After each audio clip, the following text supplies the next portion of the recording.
Being an amazing product marketing leader doesn't happen by chance. It happens by habit. Product marketing certified leadership has been built on the back of decades worth of experience from some of the world's best known brands with one goal in mind: helping you be the best leader you can be. Crammed with real life case studies, over 12 hours worth of content, templates, exams, and more, this course is everything you need to lead with authority, confidence, influence, and innovation. Every piece of material within the 7 modules and 29 chapters has been vetted, tested, and approved by senior level product marketers from companies like Amazon, Uber, and HubSpot, serving up game-changing insights throughout. By the time you've wrapped up the final module, you'll be able to define what it takes to be a great product marketing leader, build and scale your team, understand how to successfully manage your existing team, use methods for leveraging data, know how to become the voice of the customer, understand how teams work cross-functionally, and improve your strategic thinking. The beauty of the course is you'll have the freedom to work your way through the modules at a pace to suit you. It's 100% self-paced. You'll even get lifetime access to the curriculum, paving the way for refresher sessions forevermore. Visit productmarketingalliance.com to get leadership certified and spearhead your journey to the top.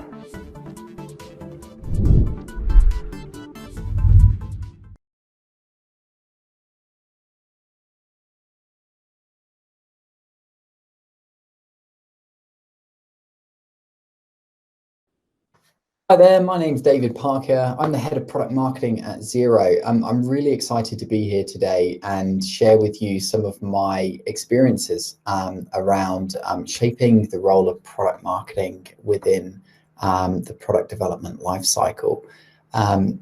I'll probably spend the next 20 minutes or so just going through some of these learnings that I've actually had over the years and getting some feedback from you guys. I'm really interested to hear about your journeys, if you can share any of that on the threads below, but also so we can actually try and push the conversation forward a little, because over the last couple of years I've seen some amazing content come out, and have been interested in myself to actually take a role within product over the last few years and come back into product marketing, which has given me a lot of interesting insights to come from one side over to the other, and realize that perhaps some of those challenges that I was having as a product marketer were less of a challenge and more of an opportunity. So a little bit about me. You can probably tell from my accent that I am a Brit. So I was originally, I started my career over in the UK before moving to New Zealand. I was lucky enough to work for some really great brands, really customer focused, both in the tech space and fast moving consumer goods. One of the interesting things is actually that whilst I spent a lot of my career focused on building great customer value propositions, I never actually held the role of a product marketer until I joined Xero. So one of the things that I found instantly gratifying was the fact that this term product marketing was just able to bring together so many different disciplines that unofficially floated around the business, and actually being able to be that custodian of the customer within a business was just an amazing thing. So a little bit more about Xero, where I hone my craft today. Xero is an online accounting platform that's really focused on providing a beautiful accounting experience. I know that sounds hard to believe, but as a real design-focused organization, a real customer-focused organization, what we seek to do is to basically rip up the playbook on how small businesses do their accounting, how they work with their accountants as well, and really make the most of the amazing work that's done in supporting small business across the globe. Now, it wouldn't be a SaaS company overview without a hockey stick. Here's ours. We started in about 2006, and certainly within the last few years, we've really scaled quite significantly across the globe, have roughly around 2.5 million customers now. And here's some more numbers that I can baffle you with. So we're used by customers in about 180 countries. Thankfully, we're not in 180 countries currently, because that would be quite an interesting stakeholder matrix. But one of the things that I'm certainly really lucky enough to have seen over the last few years is actually just how we've scaled as a business. And added some amazing functions and bolstered some amazing functions like product marketing. So we're up to around just over 3,000 Xeros across the globe now. Here's my shameless plug. Join us on the Xero Careers channel and check us out. We've got heaps of roles being hired across the globe at the moment. But specifically, what I wanted to really highlight is, with the scale that we now have as a business, we have a huge opportunity as product marketing to again double down on that idea of being the custodian of that customer value proposition, and just making a really, really powerful stance on how we can think about the way in which we shape our product development, and being a real co-pilot, is the way that I tend to see it, to product development. Now, a few little credentials that are worthwhile covering off as we start, just to highlight the way in which we run product marketing. So the first thing is, product and product marketing are within the same organization. So the ability to actually be part of that same organizational structure is a great vantage point for us to work really closely with that product development process. In terms of the discussion on product marketing seat at the table and how senior that has got, I'm really stoked that over the last few months we've taken a big step forward in that, in having an amazing new product marketing leader in the business. Hey Jen, if you're watching, join the business. And actually really elevate that conversation of product marketing at the product leadership table. So myself and 4 other product marketing leads work really closely with that leader to make sure that we are escalating those conversations to the very highest level, to make sure that we are really focused on creating great customer value propositions. What I'll go into now is just some of those initial learnings that I've actually had recently, as I mentioned, from going through my career journey at Xero, from being in product and product marketing. And I think it answered a lot of things for me in quite a confronting way, which is a really great story for me to be able to share with you guys today. So the first thing I wanted to really focus on was actually the role of product management. I don't want to go into this too much. There certainly is enough content around the role of product management in SaaS in particular. But one of the things I think product managers do really well is to actually just distill down this idea of the product development process simply being a way of taking a very focused approach of aligning the external environment with the internal capability that we have to arrive at some amazing customer value. Now, one of the biggest things that I was excited about when going from a product marketing role into a product management role was being able to take that super focused view of the customer value proposition, and thinking about the nuance of the message in prioritizing the roadmap, thinking about new segments that we could be developing as part of existing product strategies, etc. And one of the biggest pieces of inspiration for me was actually from one of my big SaaS company crushes, HubSpot. I'm sure many of you guys use this. As a business, I find them very forward thinking in terms of the way that they think about the relationship between product marketing activities and product activities as they may have been seen in the past. And that's really with a very matrixed view between thinking about short and long term market opportunities, and also the short and long term of how we're building the product out with all of those necessary hard calls to make through the process. So in saying that, one of the biggest things that I learned when I went into product management was actually, it was a little bit more like this. One of the things that I never quite understood before going into a product role was actually the fact that the complexity of dealing with what was essentially a live product that we are constantly trying to iterate brings with it a level of challenge that essentially takes away a lot of the time and space to be able to think as a product manager around the customer and the value proposition, and more focused around how we could optimize teams to be able to deliver in the best value. Now, what I soon learned was actually the best way in which I could actually continue to cover a really customer-focused view was to be able to work collaboratively with a product marketer. I very quickly went from a place of thinking, I know how to do product marketing, that's great, and thinking I would do it all myself, and actually, it's just such a critical thing. The product managers need someone by their side who's able to focus on that. So I think that was such a big learning for me in thinking that this can only ever work in an optimal way if product managers work with product marketers side by side. In saying that, one of the really interesting things that I noticed from some of the data shared in the State of Product Marketing report was between 2019 and 2020, we actually went backwards slightly in terms of product marketing, working with product management to shape the roadmap. Now, I found this really interesting because obviously it's been a really challenging year.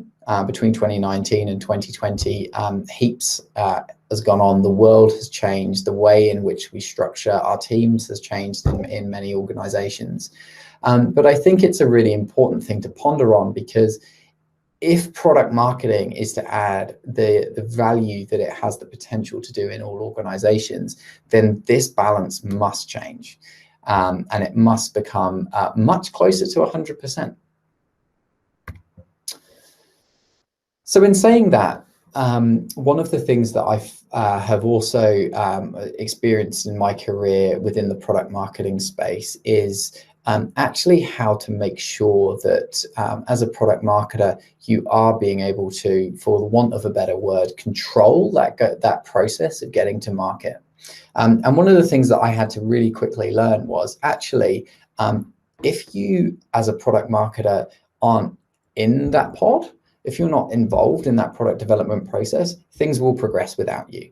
There's a very well-oiled machine and it moves at pace, and thank goodness it moves at pace, because certainly in SaaS it has to. But sometimes it can feel a little bit like this cartoon. I use this in presentations all the time, so anyone who's at Xero has probably seen this from me many times. Apologies. But one of the biggest things that I always laugh about is just this way of thinking about throwing over the fence a product to marketing. That is like never the place that anybody ever wants to be in an organization, for many reasons: misalignment, losing the opportunity to make the most of a product launch, getting the targeting wrong, getting the messaging wrong, all of these different things that can actually really mean that great product actually doesn't come to great outcome. It's something that is a big consideration for me, both in terms of how to support my team to work best with product management. But the single biggest thing that I always try to advocate is this idea of putting our hands up and actually saying that we want to be involved. We want to be able to find a way of actually being part of those conversations in a scalable way, to ensure that we're always bringing forward that value proposition view. One of the things that's happened at Xero over the last 12 months or so is that we have taken a much more officiated stance within that product development process. that is, for me, one of the biggest achievements that I've ever seen in a product marketing space, and something I was really, really stoked to see as a product stakeholder at the time when this started to evolve.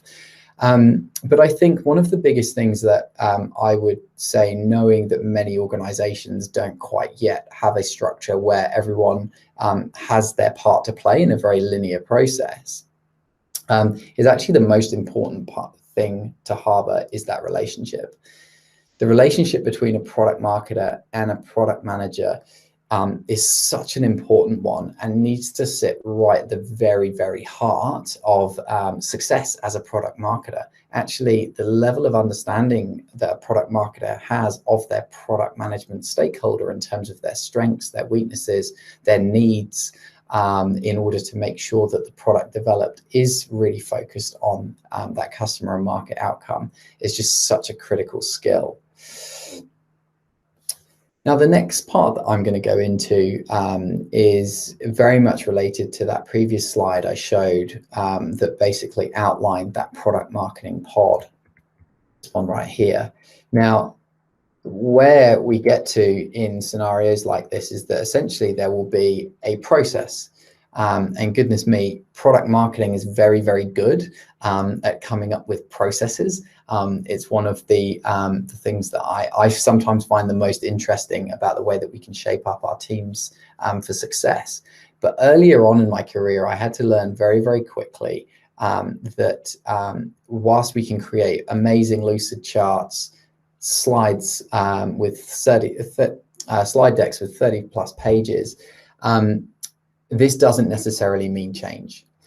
And in particular, within the product space, the processes that product hold with technology, with their other counterparts, is so rigorous and so encompassing that actually the opportunity for product marketing is never to achieve revolution with a process. It's only ever to evolve. Now, the way in which I started to think about that actually even changed further as I came back out of product into product marketing again, thinking about this whole idea of being able to effectively revolve around a product marketing framework, a product management framework rather. So here's the usual kind of overview of agile, Kanban, sprints, Scrum, the backlog, all of these tag words, which sometimes to a product marketer who hasn't been involved in a product development process before can sound like something that is very time consuming to be a part of. But I think one of the biggest things to learn about this is actually just getting involved enough to understand how we can shape our approach to have the biggest success. Here's the classic burn down chart, and a way that I try to summarize the thinking for our team in terms of how much we get involved, which is essentially there's 3 stages with going about this product development process for us to consider. At the beginning, we're going to work with product stakeholders to think about, okay, there's generally some opportunities that we're going to want to explore. Then go into the next process about learning what that actually takes to achieve those critical jobs to be done. And then actually that final process of getting to a minimum viable product that we can shape a value proposition around. Now, this is super interesting for a product marketer to think about how they're to spend their time. But actually, one of the biggest things that I see as success is actually being able to understand those milestones for us as product marketers, rather than necessarily investing heaps of time in going through every single piece of detail. And again, that comes back to that relationship with the product manager. One of the things that I tend to look at for the milestones within our team is thinking about that first step. Do we understand the customer opportunity and the problem? We're probably still a way away from understanding what that value proposition is, and that's okay. But just actually understanding the general landscape is super interesting. And again, there's heaps of collaboration that can go on between a product manager and a product marketer in that space, thinking about things like competitor analysis and looking at, segmenting the TAM into effective SAM and different exercises like this. Now, as time progresses, that view of the total addressable market, the serviceable addressable market, and how we're going to achieve those key jobs to be done, then gets into this idea of this is where we think we're going to progress to as a product team. So that's the first time a product marketer can actually step up and start exploring what's a cool value proposition. How can we start working backwards from this? Quite often, even perhaps slightly before this process, things like a draft press release in that classic Amazon style is a way of starting to hone that down. But this is super useful for starting to actually align some of the different teams in the business to understanding that better and to start avoiding some of the inherent risks that come when the marketing teams and other stakeholders in the business are essentially bookended in the process. They might be briefed initially to say that, hey, we're developing this product, and then right at the end, they might then understand, oh, and it looks like this. But again, that's really where product marketing can start to add the value and pulling the insights from the different layers of the business to start iterating on that. And naturally, it's only really towards that last part of where those artifacts like internal playbooks, sales enablement tools, and those deliverables that you might expect to see of a product marketing team start to disperse around the business. But actually, the role of product marketing throughout that whole process has literally been a part of that core squad, and also by piggybacking across the various sprints and different opportunities for them to get involved through that process. So sometimes it's quite a difficult one for a product marketer to think that actually sometimes the output is only seen more towards the end, but there's heaps of other ways in which we need to think about those outputs being shaped through the process. So the next point that I'm going to bring is that could be seen as slightly to the contrary of what I've been saying, but one of the inherent risks of becoming really closely aligned with a product development process is that actually you start to get that groupthink. So when I say groupthink, I mean in terms of really starting to understand the level of complexity that may come between having the idea and having the proposed solution. And that is a great thing for a product marketer to understand because it builds empathy across the business. But one of the inherent challenges is if a product marketer isn't careful, you start getting this process of just bouncing a product manager and a product marketer essentially starting to talk the same language. And that is something really to avoid. In most cases, what I really try to help certainly my team think about is how do we balance the amount of time that we're actually spending on the product management relationship side of things, as well as the go-to-market teams. And the real opportunity cost of not doing that is really that it's the core value of product marketing and actually being able to make sure that we are bringing those insights to the table effectively.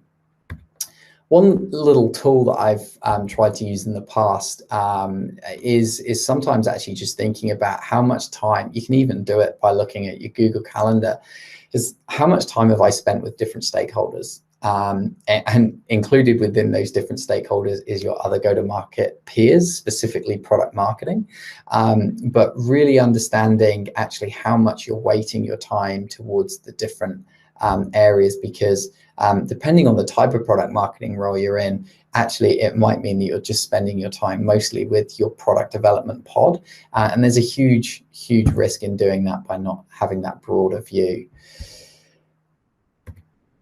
So in kind of building on from that point, taking that broad view across the business is another really amazing piece of value that product marketing can bring. But it actually brings about some of the challenges with knowing what to focus on and what to surface.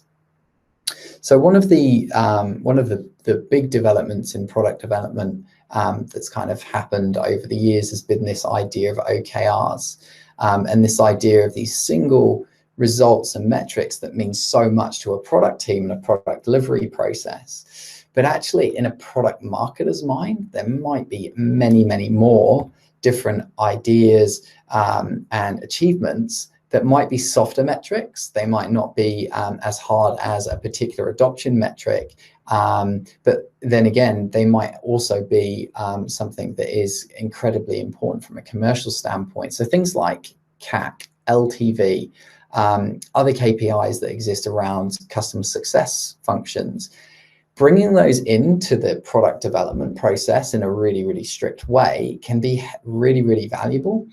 One of the things, you know, I think is super important, and the question to always be asking is, great, we're going to build a product for a particular segment, but what do we genuinely think that's going to mean from the go-to-market funnel? What is it about those customers that we need to watch out for? And what does it mean that we need to tweak, maybe in the onboarding process or other things that a product manager or a product stakeholder is not always able to get to, just due to the breadth of the consideration. So again, this is where this partnership just becomes so important. And to kind of summarize that, it's really not thinking as much about the output as the outcome. And that outcome can come in many different ways. We don't always have to be so focused on a single North Star metric, but we can have fun by pulling through all of the different focuses in the business. So these were the key learnings that I kind of really wanted to share. And in a nutshell, I guess I haven't really shared any big light bulb moment or playbook to say, hey, this is how we're going to get much closer to the product development process. But what I will say is actually that there is a mindset and a mantra to product marketing that is just so valuable, which is actually just being comfortable with the uncomfortable. Things like not being able to latch onto a particular framework, for example, that is taken across the whole product organization and taken as the way in which that we always engage in product and go-to-market processes, can be quite uncomfortable. Relying more on relationships rather than officiated product development frameworks can again be quite difficult to actually know where to focus your time and even what's your role as a product marketer. But I think if we're able to actually take a really close view on actually the different pockets of value that we can unlock as product marketers through that whole value chain, that's really where the fun happens. And that's really where we start to make these big changes across the business. So as I mentioned at the start of this talk, I'm super excited about the next stage that we can go in as Xero. I don't necessarily know where that goes. All I know is that actually it comes through this really great collaboration. And there'll be different things that product marketing can take ownership for, different things that product marketing can lean greater into. But it all comes down to that mindset, those relationships, and as I say, being quite comfortable with it being an evolutionary process. So really stoked for everyone to kind of comment and give thoughts on some of the things that I've shared. But thanks so much for your time, and hope that you enjoy the rest of the rendezvous. Thanks.